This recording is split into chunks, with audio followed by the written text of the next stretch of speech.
Okay, welcome everyone. We're so happy that you're here to join us today. We're excited to have this presentation and look forward to the questions and answers that you'll all receive.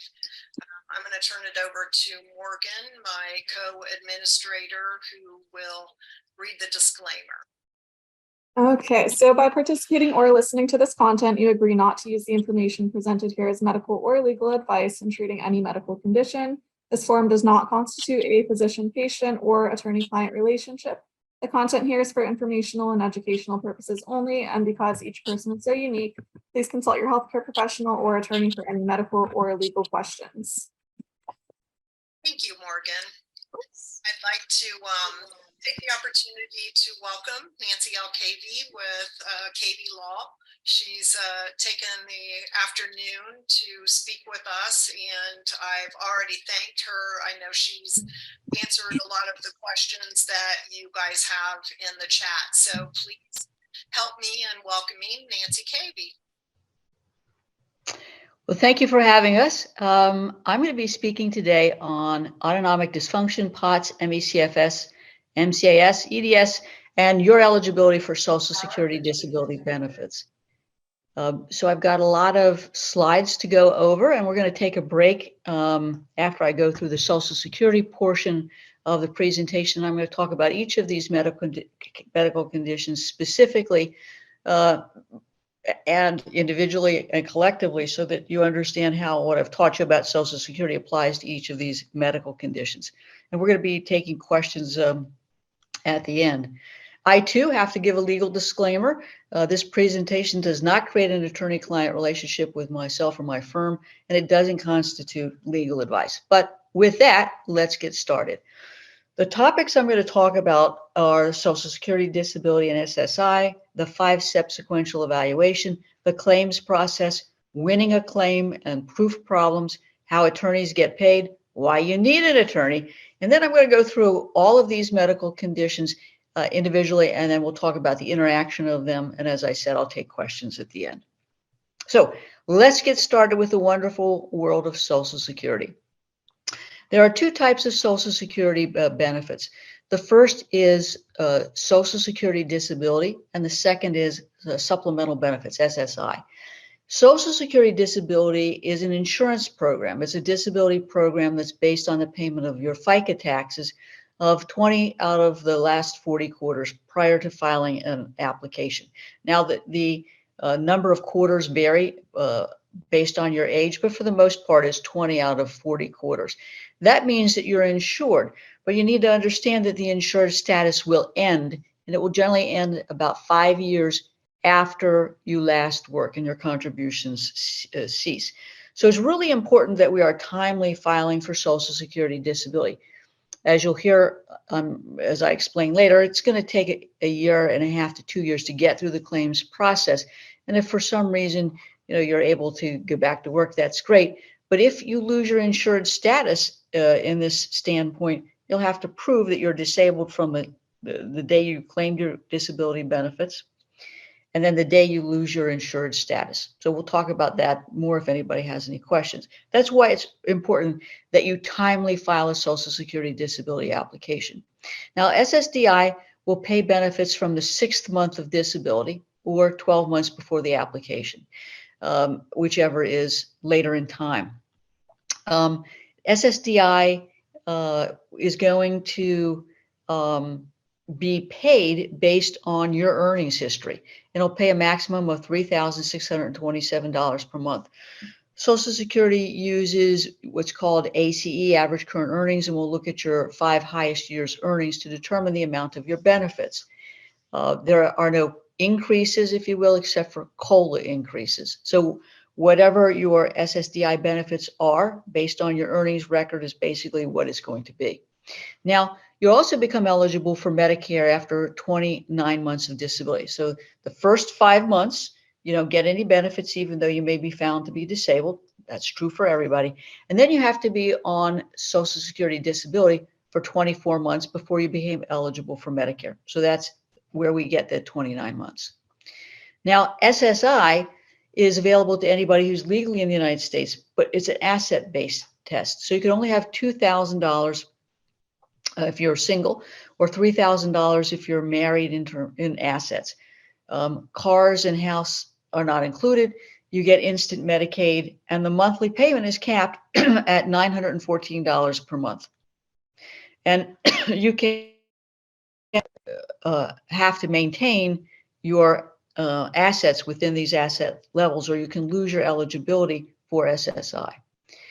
So now we've set the parameter for SSDI, SSI. And before I move on, most doctors understand that SSDI is something that you've worked for, you've contributed to. There are some doctors who think that SSDI is welfare, and they don't want to support welfare queens or kings.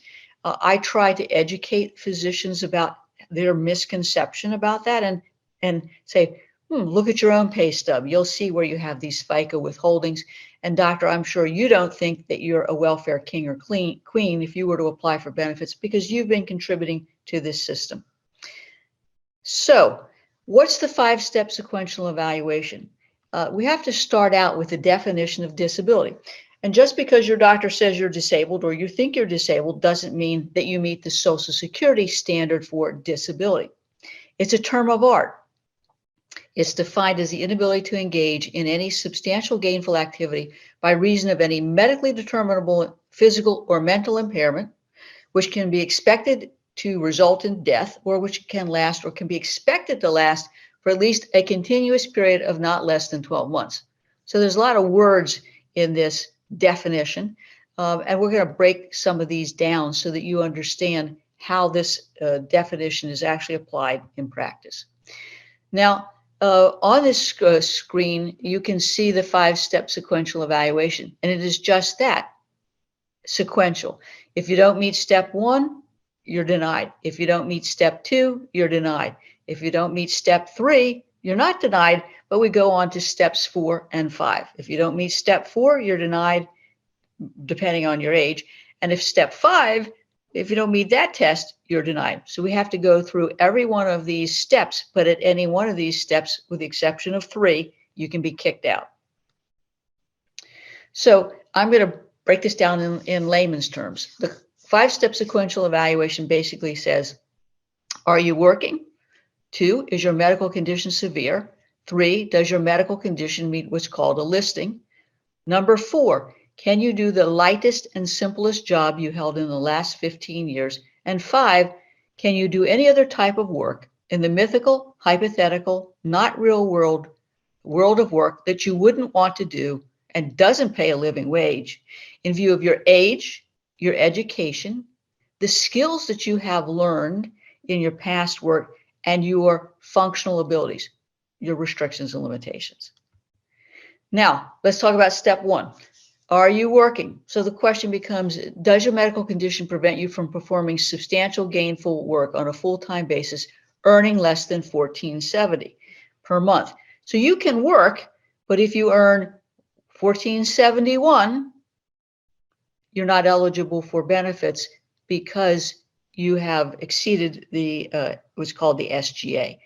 Now, I have clients that bouncing back and forth above that level. I don't like that. I think it makes it more difficult to win a case.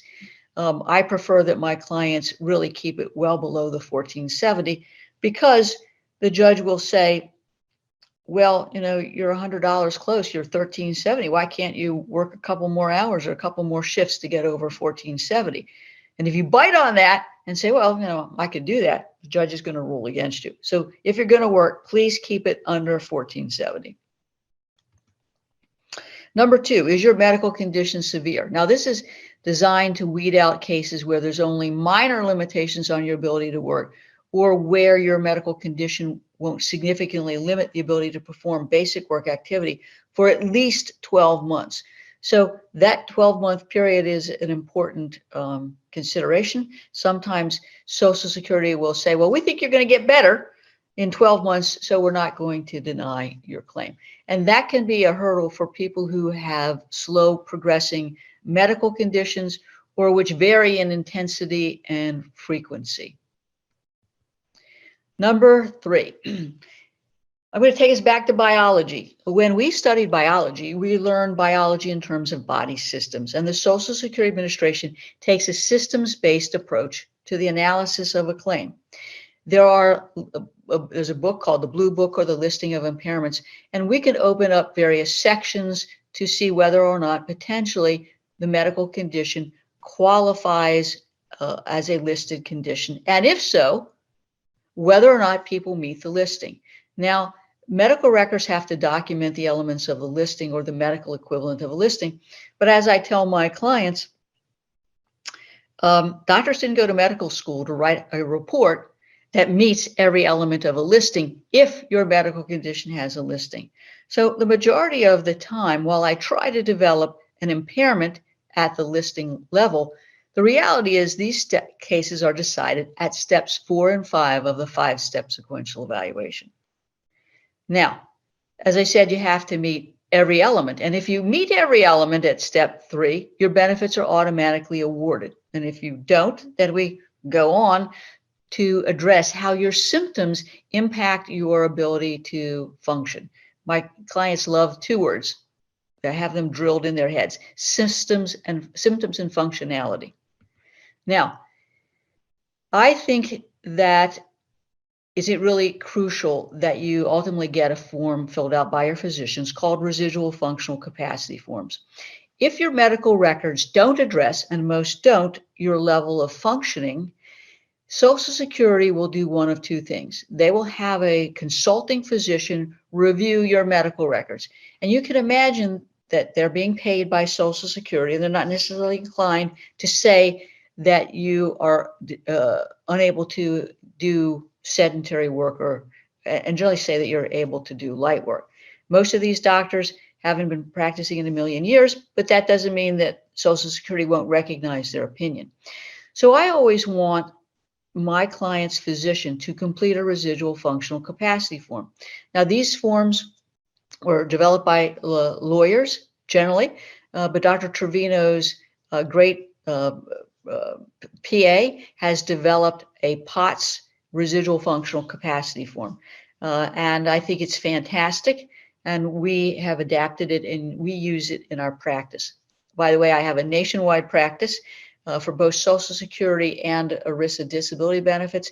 And we use that POTS form regardless of where our clients live and regardless of whether or not it's a Social Security case or an ERISA disability case. Now, what's important about this form is that Social Security is going to compare your restrictions and limitations to the functional requirements of the lightest job you did in the 15 years before you became disabled, both physically, cognitively, and emotionally.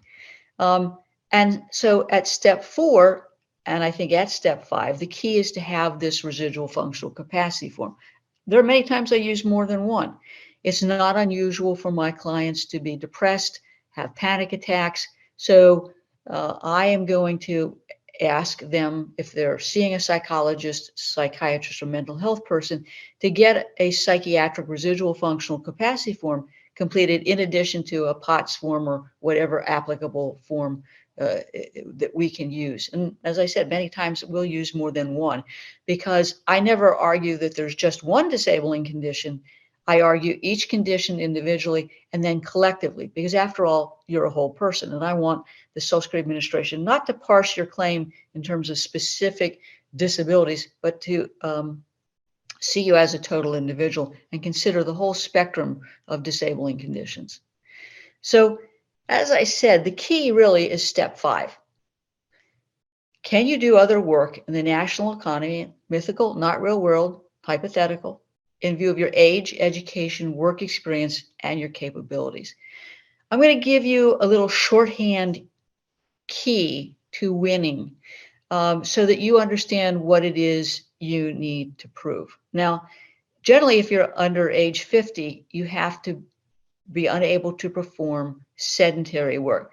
And as I explained to my clients, it's the ability to lift maximum of 10 pounds, sit 6, occasionally walk and stand 2 hours out of an 8-hour day. Now, I'm sure you all say, well, I can't even do sedentary work. It's very hard to get the Social Security Administration to buy that, particularly if we have a younger individual. But there are ways that we can get around this particular bias in sedentary work. Many times, Social Security and the judges will say that you can do light work, and I'm going to use a technical term. We have to erode that ability to do light work so that basically we destroy the ability to do it on a full-time sustained basis.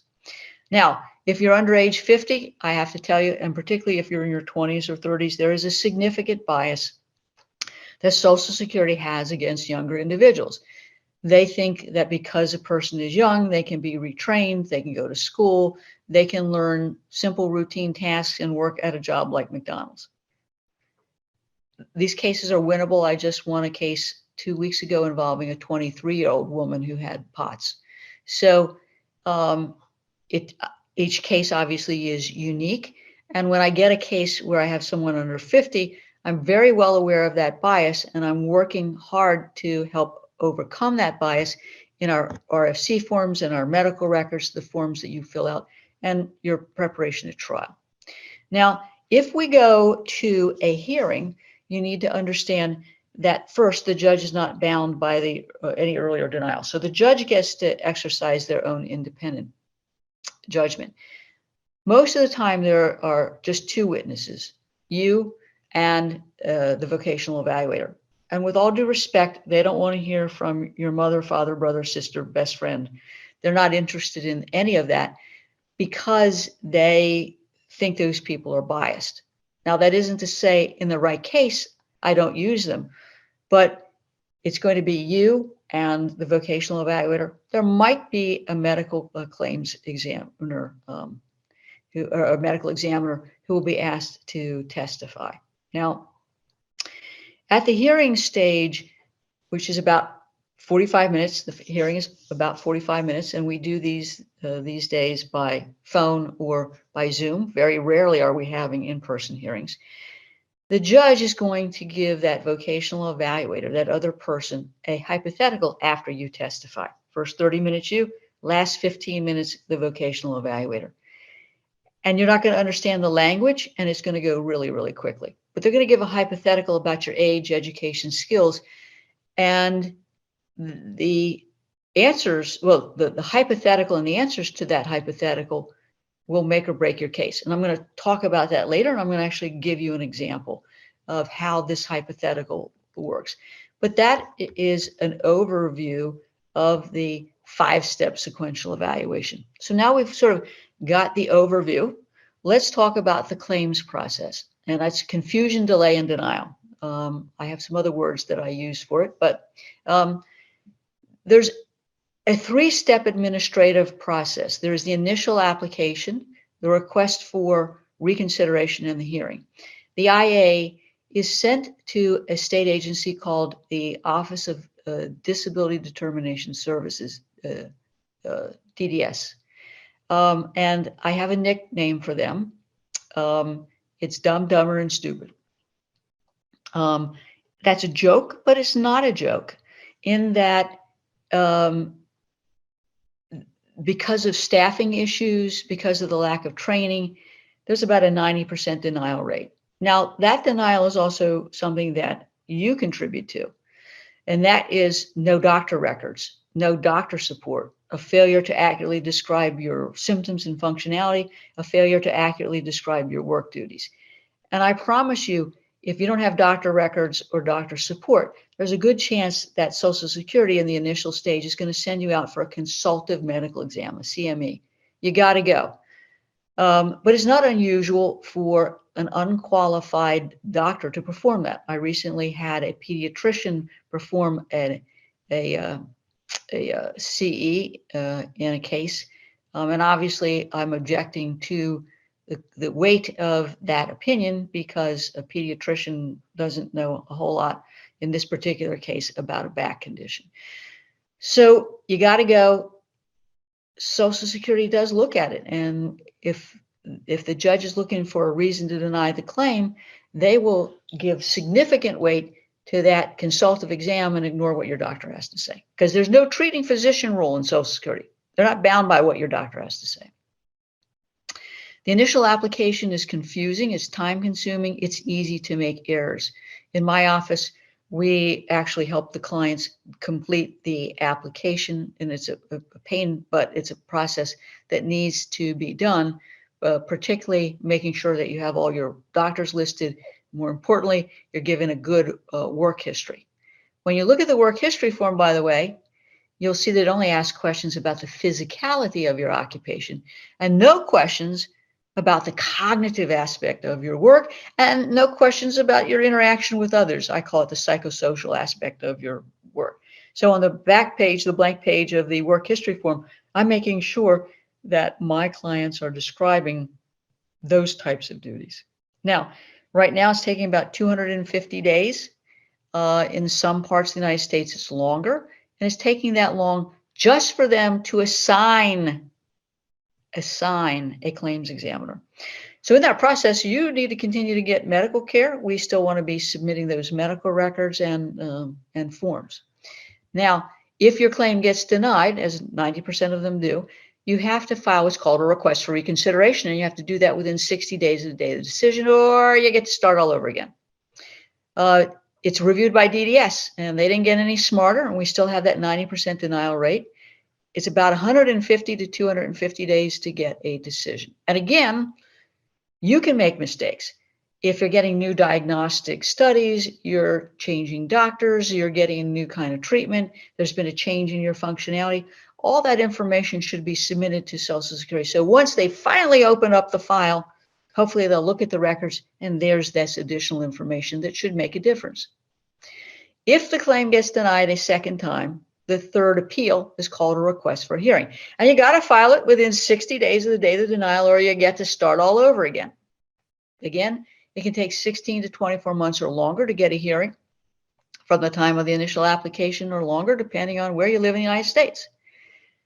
The judge is going to be using the 5-step sequential evaluation, and they're not bound by that earlier denials. And the approval rates will vary by judge, unfortunately. 45-minute hearing, and in 45 minutes, you've got the first 30 minutes to put on your case. In my particular situation, what I think is key is the lack of claim development and the lack and preparation. And so I'm going to talk about this in our next slide. There are common proof problems that are going to sink a claim. One is generally not having a residual functional capacity form and an unfavorable CME exam, incomplete forms, failure to cooperate with the Social Security Administration. So they say, we're going to send you to a CME, and you say no, or they send you forms and you don't fill them out. You don't return their phone calls. Your medical records don't tell the story of your symptoms and functionality. You don't have residual functional capacity forms, the right ones, or them not completed properly. And then there's a lack of proper claim development and a lack of preparation. I explain to my clients that claim development starts with you. I like my clients to do what I call a symptom and functionality worksheet that we like to look at before each doctor visit. We want to give the doctor a really good interval history of what are your symptoms and how those symptoms impact your ability to function with some examples. So, I have difficulties rising from a chair, and 5 times out of 6, I'm going to fall down. And if I fall down, I've broken my wrist, I've broken my elbow, blah, blah, blah, type thing. So what is a symptom, and how does that symptom impact your ability to function? I can't stand up at the sink to even wash off a coffee cup because I get faint, my heart rate drops, my blood pressure, changes, and down I go. So think about your symptoms and think about how your symptoms impact your ability to function, and make sure that story is being told in your medical records. Now, the other part of the claim development, again, is that RFC form.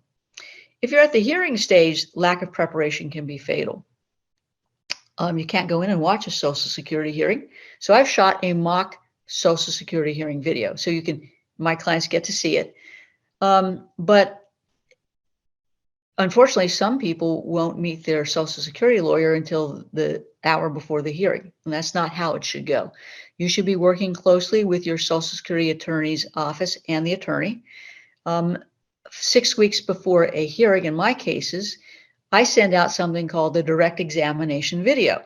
It's an hour-long video that goes through every question one potentially could be asked, and I'm teaching people how to truthfully and accurately tell their story. But we also have a direct exam worksheet where my clients will write out all the answers to those questions and an updated symptoms and functionality worksheet.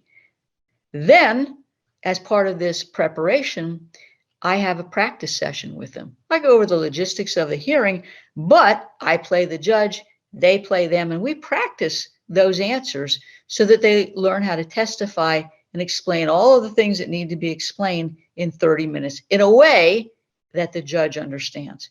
So lack of preparation, lack of claim development can be fatal. As part of that preparation, I do a memorandum of law, 5 pages long, and that's all we can do. And obviously, I'm there making sure that my client's testimony is accurate and complete, and I'm there to cross-examine the vocational evaluator and explain what it is the theory of the case is. Now, let's talk about these in greater detail. Inaccurate forms or incomplete forms, not completing them, not considering all of the disabling medical conditions, not providing complete medical information about the providers, the kind of diagnostic studies you've had, not providing medication information. And on the other side, we've got inaccurate work history.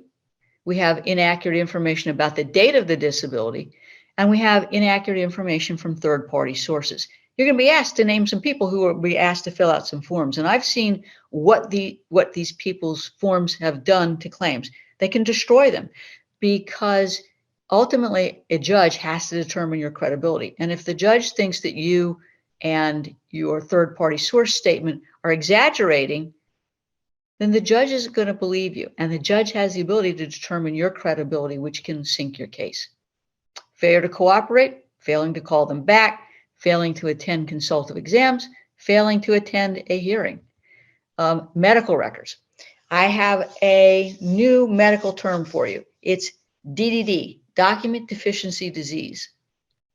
And if you've ever read your medical records, and I read a lot of them, sometimes you have to translate the medical records into English because they're very vague or incomplete. I try to make sure that the records are telling a story. And that might mean that we are supplementing the chart with that symptoms and functionality worksheet that I want my clients to fill out and be made part of the client's chart. Of course, the residual functional capacity form is crucial, particularly if the chart notes are deficient. But I will tell you that judges will say, well, how did we get from that chart note to this RFC form? Because I don't see this in the records. So the question is the chart clear? Is it generated by CPT codes, ICD-9 codes? Is it menu generated? Can you read the handwriting? Now, this all assumes, of course, that your doctor supports your claim. And if the doctor does not support the claim, it is my legal advice that you find another doctor, because you cannot win a claim generally, particularly these kinds of claims, without the support of a physician. Now, this is something that you need to be very careful about. You may be asked, well, how are you doing? And you might say, oh, I'm feeling better. Any new complaints? No, I don't have any new complaints. Any changes? No, my condition's the same.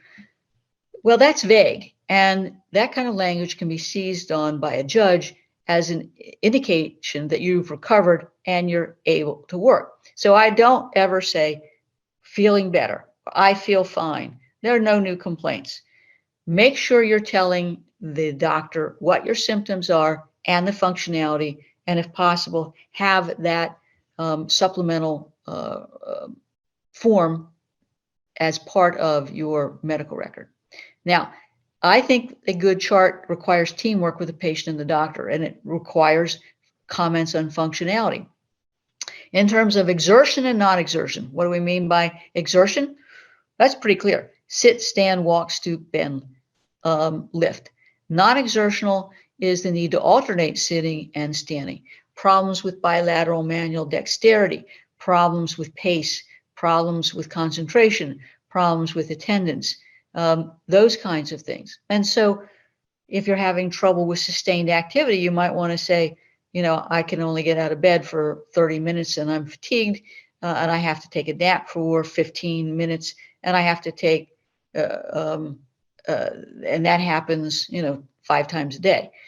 So you're telling the doctor what the symptom is, the fatigue, how it impacts the ability to function. So a good chart should comment on your functionality and tell us true story without the need for a translator. The RFC form, you have to have the diagnosis as a basis of the diagnosis. We have to have a report of the symptoms. We have to have a report of the physical functional limitations, the cognitive functional limitations.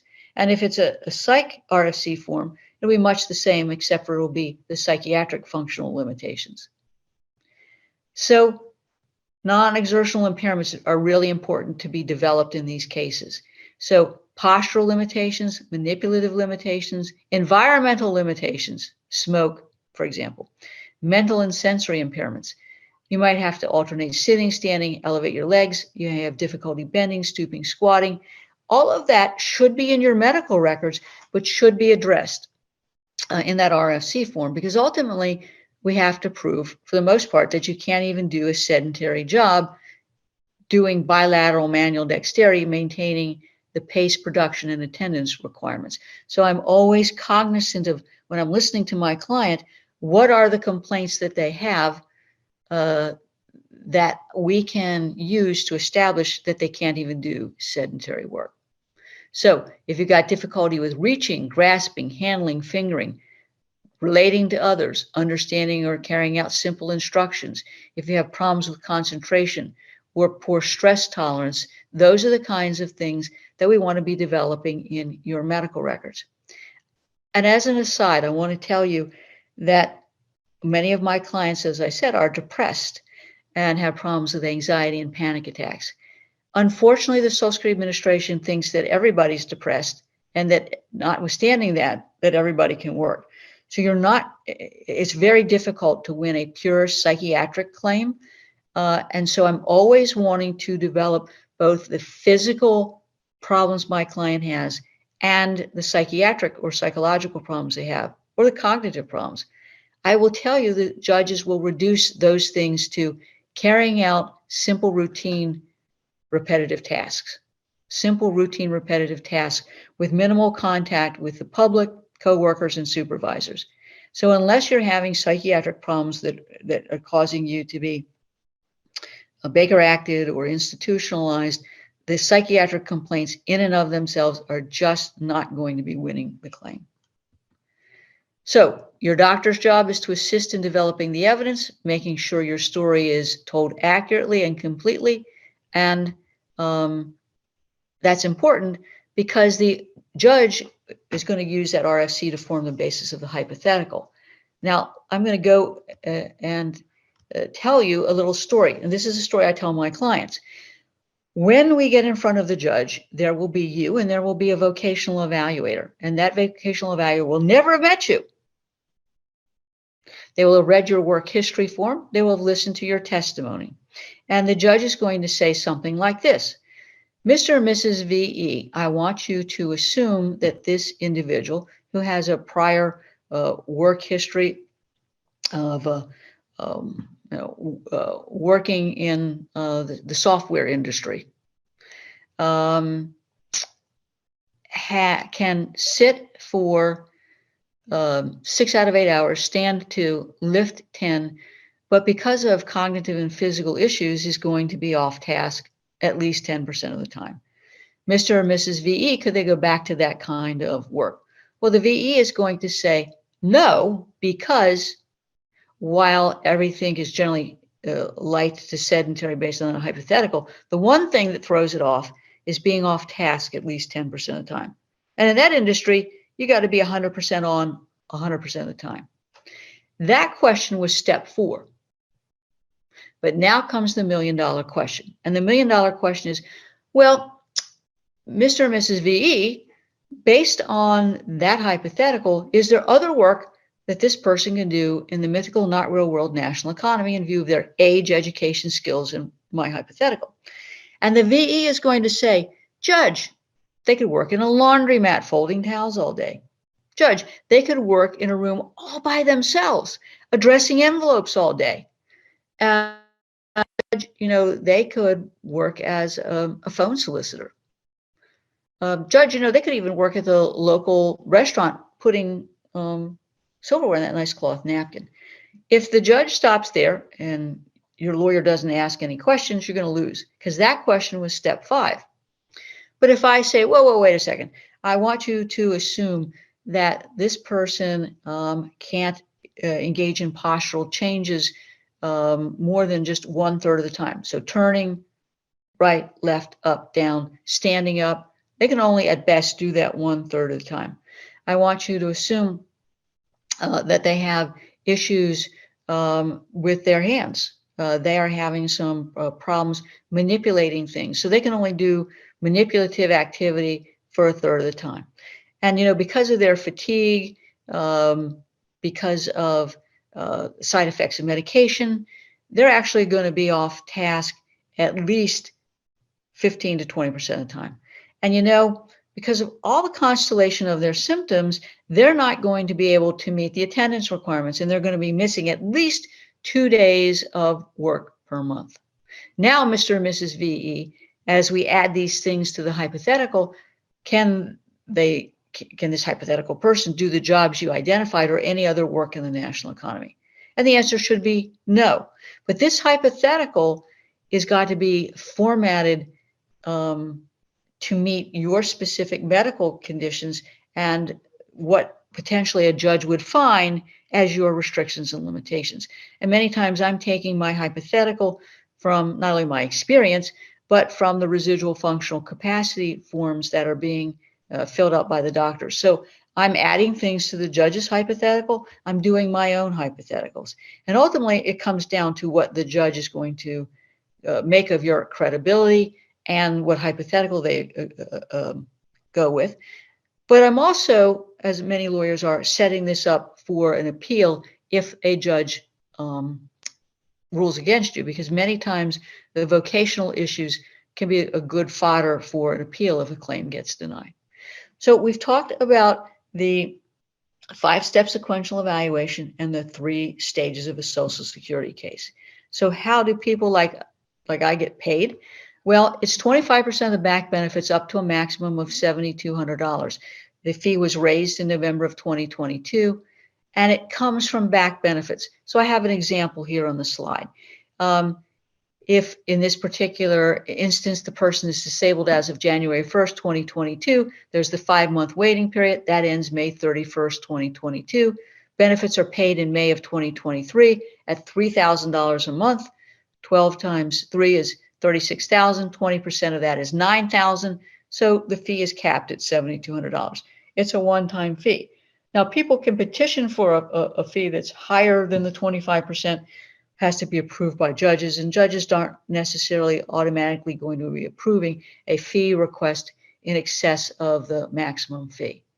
There are costs that are incurred in cases. Some lawyers will advance costs. I don't advance costs. I do ask that they be reimbursed at the end of the case.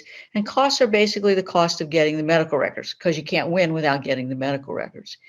As I said, it's a one-time fee. So when you get your benefits, you're not going to be paying or shouldn't be paying your lawyer a monthly fee from those ongoing benefits. If you change a lawyer, generally the lawyers will work out the fee entitlement. And that's particularly true if, for example, you have an ERISA disability claim and the disability carrier has said, well, we recommend that you use this particular company, which I don't recommend, but ultimately you choose another Social Security ERISA disability attorney, then I end up dealing with that as anybody else would, deal with that fee, and many times they'll just waive their fee. So you're not going to have to pay a double fee. I want to make that clear. If there's a fee dispute, generally it's between lawyers and it's addressed generally by lawyers, and rarely does the court get involved because the lawyers will get it resolved. Now, why do you need an attorney? Abraham Lincoln once said, "A person who represents himself has a fool for a client." Now, I am a highly specialized lawyer, but if I were to need a will or an estate, or I was going to buy a piece of real estate, I would not be representing myself. I wouldn't be doing my own will. I wouldn't be doing my own estate. I wouldn't be doing my own closing because I don't know anything. Even though I'm a lawyer, that's not my area of specialty. You may be the smartest person in your family, in your industry, but I assure you that when you are disabled, you don't have either the physical or the cognitive stamina to really do this right. And I will tell you, Social Security is not your friend, and they're not in the business of paying benefits. If you think you're going to, be at the mercy of the judge and the judge is going to see how disabled you are, that's not going to happen. The judge is going to apply the 5-step sequential evaluation over and over and over. So regardless of how disabled you think you are, regardless of how obvious or not obvious it is, you can't count on the Social Security Administration or the judge to do the right thing. The win rate with lawyers representing people is higher. We take them on a contingency fee basis, so no fee unless we win. And there is no fee, by the way, as we're handling the claim. Cases, these are very medically and vocationally complex cases, and they're very poorly understood by the Social Security Administration. And I'll tell you more about that. And for the most part, as a practical matter, they don't have any protocol for evaluating these cases. And many times, as I've said, there's just not the proper case development of the records and the right RFCs. There's not a proper preparation of the client. There's not, you got to have a brief written, and, a 5-page brief sounds pretty simple, but in fact it's not, because you have to point to the verse and page, if you will, of the medical records to establish that you might need a listing, or support the fact that you have restrictions that would preclude you from doing your past relevant work or other work.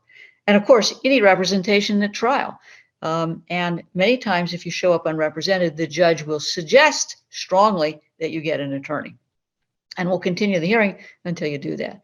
And of course, you don't know how to cross-examine a vocational evaluator, regardless of how many times you've seen a legal show on TV. So the other thing I talk to my clients about is what's at stake here? What's at stake here are monthly benefits from the end of the waiting period until the retirement age. So if you're getting $4,000 a month in benefits, that's $36,000 to $48,000 a year. And even if you're getting $1,000 a month, 1,000 is 1,000 is 1,000, which is better than zero. You also get cost of living adjustment benefits, and as you may know, there was a huge increase in benefits because of the large COLA. And of course, once you become eligible for your Social Security, disability, or SSI benefits, you are getting lifetime medical benefits in the form of Medicare or Medicaid. And that, to me, that's a lot at stake, particularly in today's environment. So that's why I think you need to have an attorney. So how about if we take a break, and then I'm going to get into the various medical conditions, and we're going to talk about each one of them, how Social Security views them, and I'm going to give you some tips for how I think they can be won. Great. Thank you, Nancy. Why don't everybody take a stretch and maybe go to the bathroom, get something to drink, because we all need to be drinking. Oh, good. Look, as I said that, Nancy was. All right. Take a break, everyone. Great. Well, welcome back, everyone. What I'd like to do now is to talk about each of the medical conditions that I deal with in this particular sphere. I am obviously not a doctor, but I think it's really important that my clients understand the disease process, and that you be represented by a lawyer who understands the nature of the disease, the symptoms, how it impacts your functionality, and how you specifically experience the dysfunction or the disease so that the appropriate records, medical records and RFC forms and your testimony are properly developed. So bear with me if you are familiar with this, but I want to kind of use this description of each of these diseases to kind of set the stage. So let's first talk about autonomic dysfunction. The autonomic nervous system, known as the ANS, controls the heart rate, body temperature, breathing rate, digestion, and sensation. It's basically the connection between your brain and body parts and your internal organs. And there are two types of autonomic nervous systems. There is the sympathetic and there is the parasympathetic, SANS and PANS. SANS will stimulate organs like the heart, liver, sweat glands, skin, digestive, and urinary system, while the PANS slows down that bodily process. So I'm always interested in hearing from my clients what problems they might have with their heart, their liver, sweat glands, skin, digestive, and urinary issues, and how that may vary depending on the nature of their symptoms. And as we all know, it can vary hour to hour, day to day. The autonomic dysfunction occurs when the nerves of the ANS are damaged, and that can be chronic and it can be worsened over time. Now, what's important about this, again, is, I keep on banging on the history of the symptoms and functionality. And because these problems will generally worsen over time, I think it's really good that you are giving an interval history of the progression of your symptoms. I represent a lot of diabetics. I'm very active in the PD community, and there are chronic conditions that also will involve autonomic dysfunctions. And in those cases, we're also obviously want our clients to explain the progression of the symptoms from a diabetic standpoint or from a PD standpoint. But when we have autonomic dysfunction issues, I always want a good history of those symptoms and how they impact functionality. Now, normally what we'll see is dizziness and fainting when standing up, known as orthostatic hypotension. And then we have heart rate issues, we have sweating abnormalities, we have digestive problems, urinary problems, visual issues. I know it can be very difficult to talk about things like urinary or bowel and bladder issues, but that is very important because the need to use a restroom, need to be close to a restroom, the frequency with which you have to use a restroom can impact that ability to maintain the pace and production requirements of full-time employment. So I want things like that really well developed in the medical records. Now, there are a number of different types of autonomic dysfunction. The primary ones that I will see are POTS and the neurocardiogenic syncope. I have cases where there are autonomic dysfunction as a result of autoimmune disorders, which we'll touch on later. So those are generally the three that we see in the context of a Social Security or disability claim. All right, so let's contrast this with autoimmune disorders. Autonomic disorders are not the same as autoimmune disorders, and autoimmune disorders are not the same as autonomic disorders. But if you have an autoimmune disorder, you can have an autonomic issue. Okay, and so autoimmune diseases arise from an abnormal immune response of the body against substances and tissues that are normally present in your body. Localized autoimmune diseases generally affect certain tissues or body organs. For example, Crohn's, diabetes. Systemic autoimmune disorder affects body systems, and that generally will involve multiple body systems, such as MS or rheumatoid arthritis. And a systemic autoimmune disorder is more complex because of the multi-body system involvement. And again, in a Social Security case, I want to develop every medical condition that I can to win the claim. Now, what I am seeing in autoimmune disorders, by the way, is a lot of post-COVID development of autoimmune disorders. I'm also seeing post-COVID aggravation of pre-existing autoimmune disorder. And I'm seeing post-COVID development of systemic body disorders and autoimmune disorders. So it's a really mixed bag that we're seeing with post-COVID issues. Now, again, without getting into a lot of detail, Social Security is going to want to see positive lab work and diagnostic studies that will confirm both autonomic dysfunction and autoimmune disorders. And generally, they are looking for positive lab work and other objective diagnostic studies to be found in the medical records. Let's talk about POTS. Now that we've sort of set the stage between the difference of autonomic dysfunction and autoimmune dysfunction, I'm going to go back to the autonomic issues. Because again, even in the cases where we've got the autoimmune issues, we are seeing autonomic issues, one of which is POTS. So Social Security does not understand the term POTS. They don't understand the symptoms of POTS. They don't understand the type and causes of POTS. They don't understand excessive heart rate increases in POTS, with particularly in cases where there is normal cardiac function, if you will, and they don't necessarily get the listings that are potentials in a Social Security claim. So let's take this word apart. Postural orthostatic tachycardia syndrome. So postural refers to the position of your body. So in your medical records, I would want to see you giving a history to the physician of problems that you're having with the positioning of your body.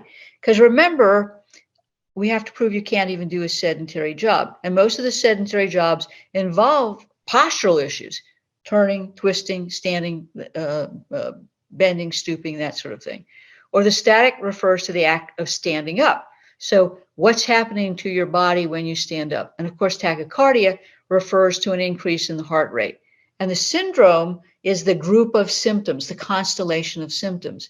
And I would like to see in the medical records you basically breaking down your symptoms in terms of postural, orthostatic, tachycardia, and then any other syndrome symptoms that you have. That's the best way, I think, to tell the story.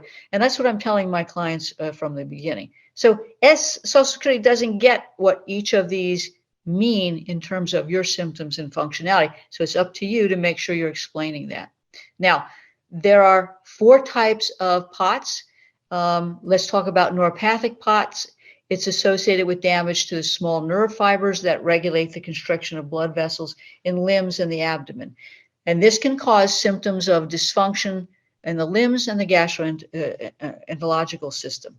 And so there isn't a listing for POTS. So we go searching around for listings that we can try to meet. And that, of course, is in part based on your symptoms. So we can look at Section 11, the neurological listings, Section 5, the gastrointestinal listings. There's hydrogenic POTS, which is associated with a loss of the norepinephrine, that can cause tremors, cold sweats, extremities, migraine headaches, and increased urination.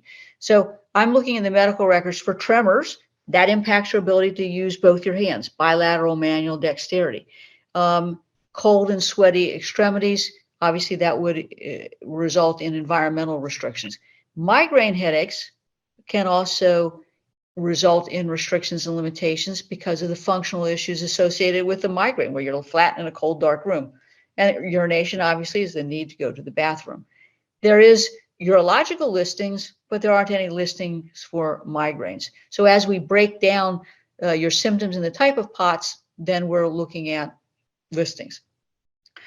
Hypovolemic POTS is associated with low levels of blood.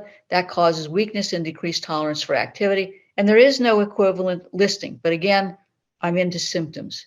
And then there's secondary POTS, which is associated with other conditions, such as diabetes, Lyme, lupus, Sjogren's. And these can cause POT-like symptoms. And additionally, we're dealing with symptoms of the underlying disease. There's no listing for secondary POTS. So again, I'm looking at where can I potentially get them? Maybe I can get them in a lupus listing. Maybe I can get them in a diabetes listing. So again, 4 types, and we're trying to get as close as we can to a listing. Now, let's talk about the diagnosis of POTS. As you have all unfortunately experienced, not all doctors get POTS. In fact, very few of them I'm going to call the traditional mainstream doctors, family doctors, even emergency room doctors, neurologists, cardiologists don't always get POTS, and you'll present and they'll say it's all in your head or some other things. And so it's really important that you're treating with, being evaluated and treated with a POTS specialist. What's key for Social Security is the physical exam, any blood work, the standing test, or the heads-up tilt table test. Now, as we know, when you do the tilt test, what you are looking for is an abnormal heart rate response to being upright. Your symptoms worsen when upright, and you don't develop the orthostatic hypotension in the first 3 minutes. Social Security will pay attention to that, but even if you have a negative tilt test, doesn't mean that they're going to necessarily question the diagnosis, particularly when there are other tests that are corroborative of POTS. I always want to make sure that these tests are documented in the medical records. There have been times, quite frankly, when I've actually had to have a second read on the results of the tilt table test to show, in fact, that the cardiologist misread it. So again, I'm always looking at the diagnosis. Social Security is going to be looking at the diagnosis. Now, one of the things that is a bit problematic, as you know, is that there are similar medical symptoms of similar medical conditions. There's ME/CFS, there is fibromyalgia, and you will see an overlap of symptoms. And so they are generally looking for a rule out of those medical conditions. Though I've had clients who have all of that, all of these conditions in combination. So the key to winning a POTS claim is supportive medical records with your history of symptoms and functionality, objective testing of the diagnosis, objective testing that supports the RFC, potentially trying to meet the listings, figuring out backwards why you can't do your past work, and then making sure that we've got the symptoms and functionality that are true and accurate, but would preclude you from doing that past relevant work.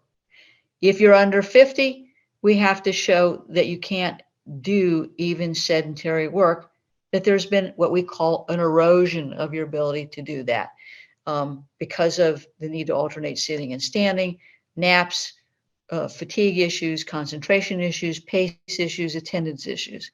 But ultimately, to win, we have to show basically less than sedentary, that you can only do simple, routine, repetitive tasks, and that the kind of work you can do is what we call unskilled, which is basically McDonald level type work.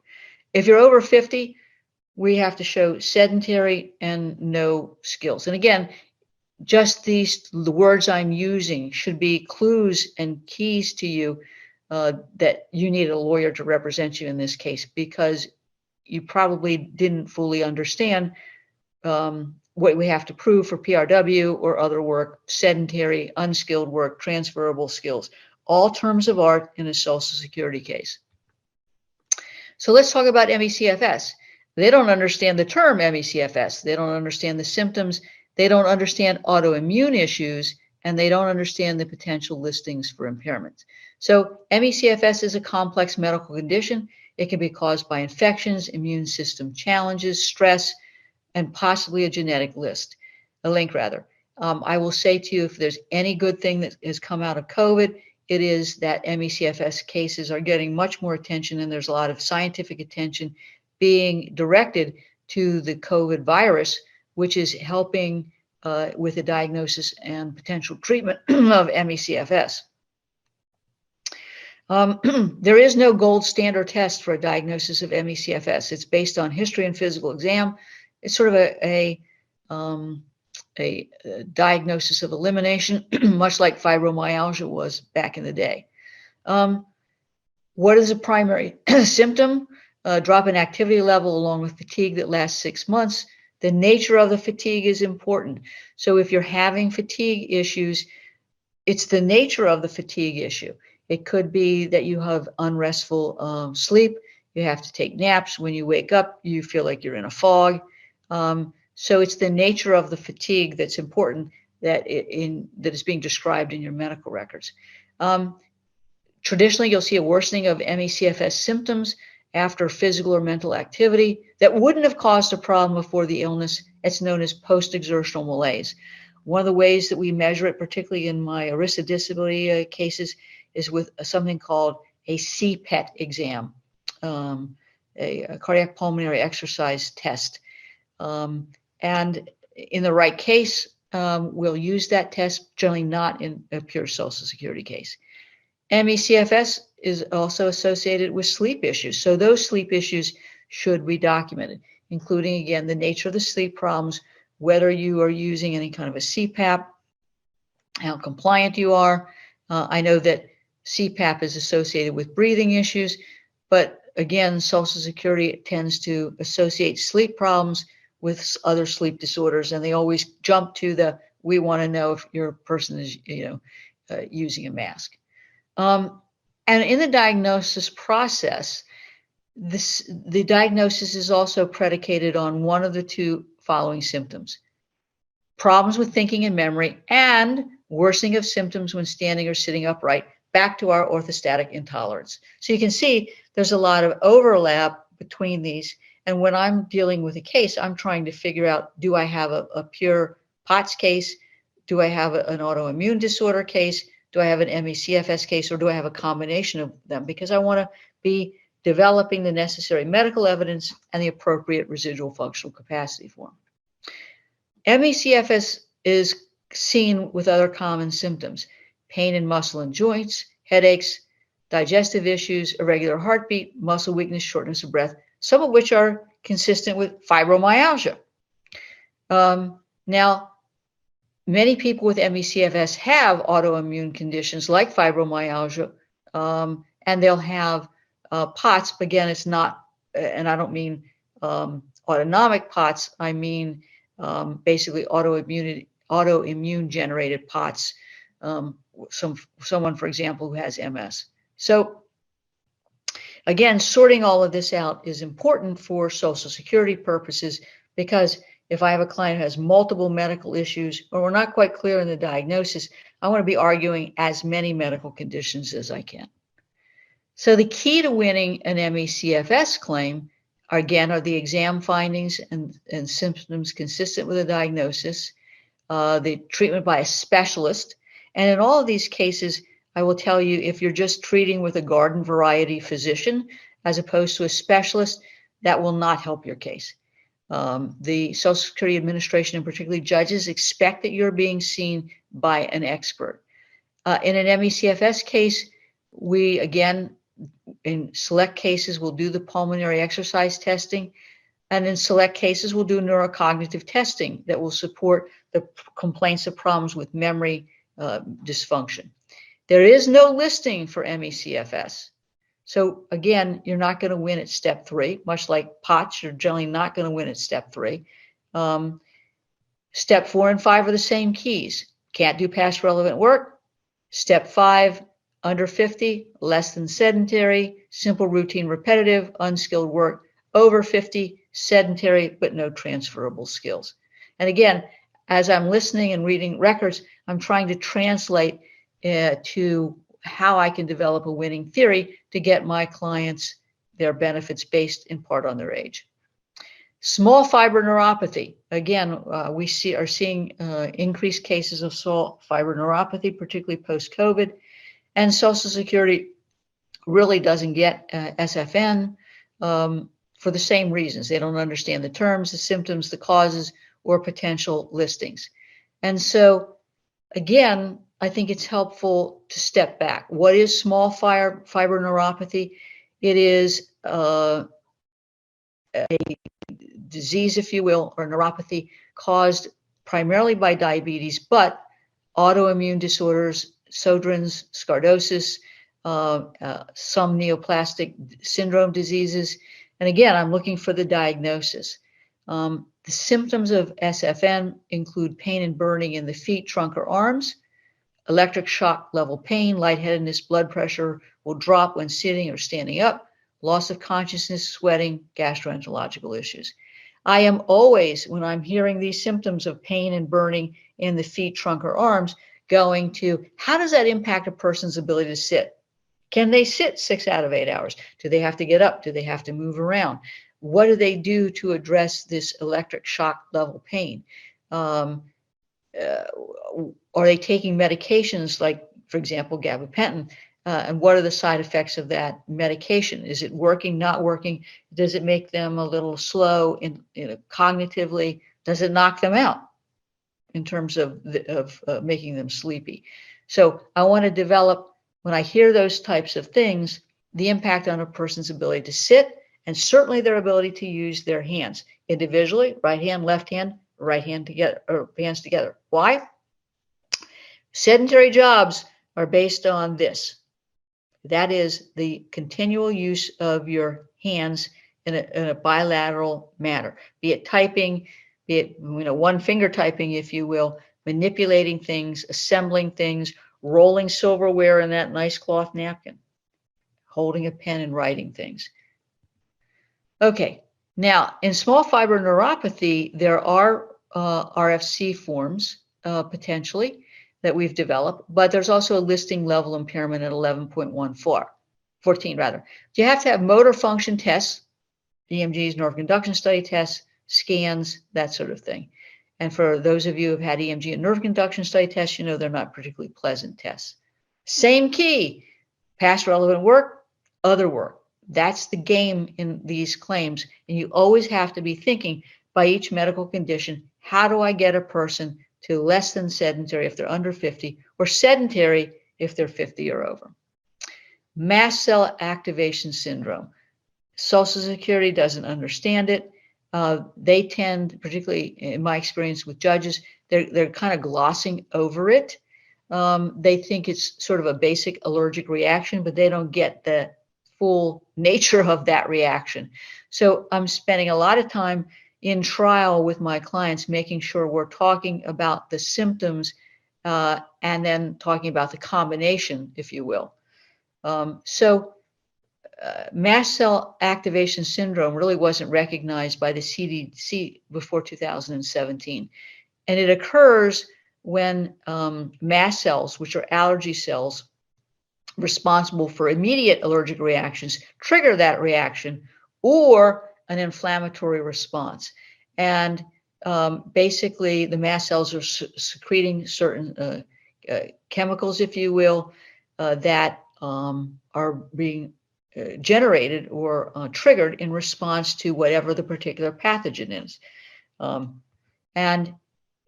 happens is these mediators are basically being released too frequently, and they're causing allergic reaction in various body systems: the skin, the nervous system, the cardiovascular, and the digestive system. And too often, Social Security and the judges tend to think that it's just a reaction on the skin, when in fact it's a multi-system reaction. And that's why I want that well documented in the medical records and well explained by my clients. So symptoms are chronic fatigue, itching and watering of eyes, nasal problems, shortness of breath, recurrent arrhythmias, low blood pressure, syncope, and POTS-like symptoms. So many times we're going to have an overlap of symptoms, but we may not have, for example, a POTS diagnosis. In POTS, we don't always have mast cell activation syndrome, though I see them a lot together. They're just not always presenting that way. Now, what I'm also seeing, and my colleagues are seeing, are Ehlers-Danlos syndrome, POTS, and the mast cell activation syndrome occurring together. Ehlers-Danlos, as I will talk about in a moment, is a congenital disease, but for some reason, particularly post-COVID, I'm seeing a presentation of an activation of Ehlers-Danlos syndrome, and certainly we're seeing POTS and MCAS. And so it's not uncommon to see it with autoimmune disorders, but I'm also seeing it in presentation or combination with genetic conditions. There is no listing The applicable listings can include an immune listing 1406 if we've got 2 body systems involved, 1 system moderately involved, and at least 2 of the following: severe fatigue, fever, malaise, or involuntary weight loss. Now, there can be other applicable listings based on other involved body systems, but when I have mast cell, I'm looking at listing 14.06. Again, what's the key? It's going to be those medical records with symptoms and system involvement. So you should be thinking about, okay, I have skin issues. Here are what they are. I have digestive issues. Here are what they are. Then I have everything else. Here are those symptoms. This is how it impacts my ability to function. So we're looking to break down in detail each one of these medical conditions in terms of symptoms and functionality, identifying the right RFC form, and then trying to work it in, if possible, to a listing. COVID-19. There are lots of things that Social Security does not get about COVID. I just tried one of the first COVID cases in Florida in April, won it. But before the hearing got started, and in this case, I had 5 different kinds of RFC forms. Before we went on the record, the judge said, look, Social Security has no position paper on this. They've given us no direction as to how we're supposed to evaluate this condition. What do you think I should do? And I said to him, I said, look, COVID clearly causes immunological issues. So let's evaluate any immunological issues or diagnoses that we think exist.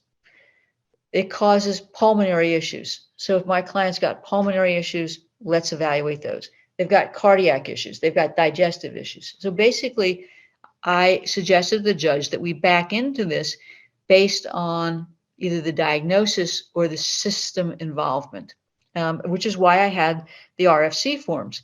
Ultimately, the judge agreed with me, and we won this case. So right now, I'm trying to do a lot of education of the judges in my memo of law or in my opening statement about how they should be evaluating a COVID case or a COVID complicated long-term COVID case. Now, I will tell you, they want to see a COVID-19 diagnosis, and that can be hard because particularly in the beginning, there were a lot of false positives. I can sometimes get around that based on sort of a post COVID-19 analysis of the medical records. And what I mean by that, when you look at the history that the person gives about their symptoms, how those symptoms progressed, and then what post-COVID, in quotes, body systems were involved. But let's say I have a client who has significant pulmonary issues.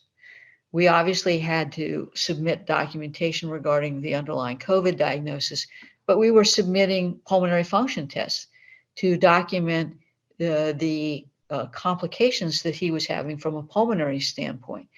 So again, you got to look individually and collectively at these medical conditions and develop the right medical history and RFC form. I will tell you, I think that POTS cases and COVID cases do take more preparation of the client because there are just potentially so many more symptoms. In other cases, I have a lot of overlap of symptoms. So when I've got overlapping conditions, I'm spending time with my clients trying to help them sort out what the disabling symptoms are. When I have combination cases, I try to silo them to begin with, if you will, and then in the medical records and in testimony, develop how each works individually and then in combination. Okay, Ehlers-Danlos syndrome.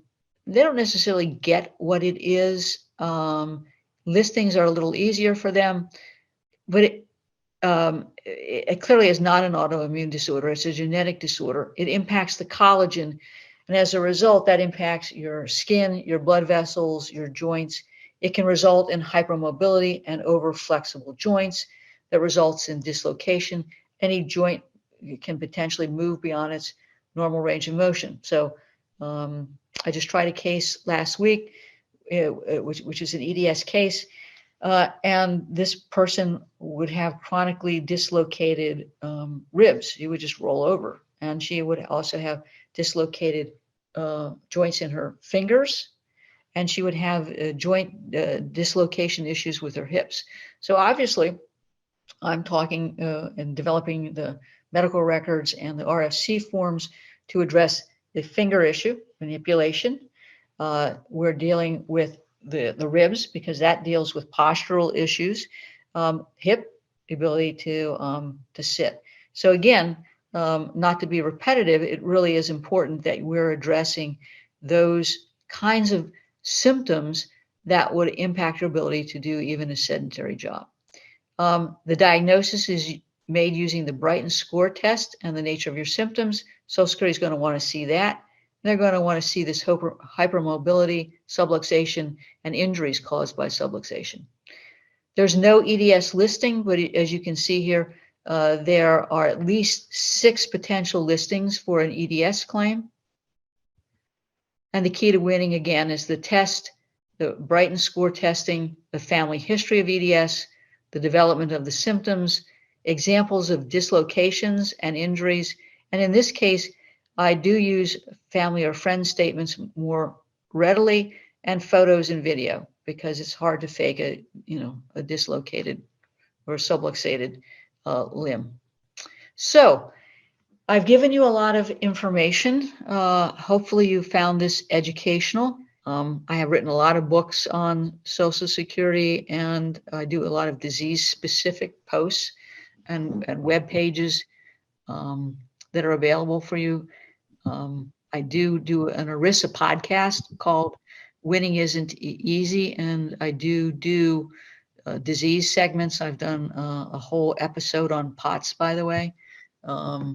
It's from the perspective of an ERISA disability claim, but I think it's also helpful for anyone who has a Social Security claim.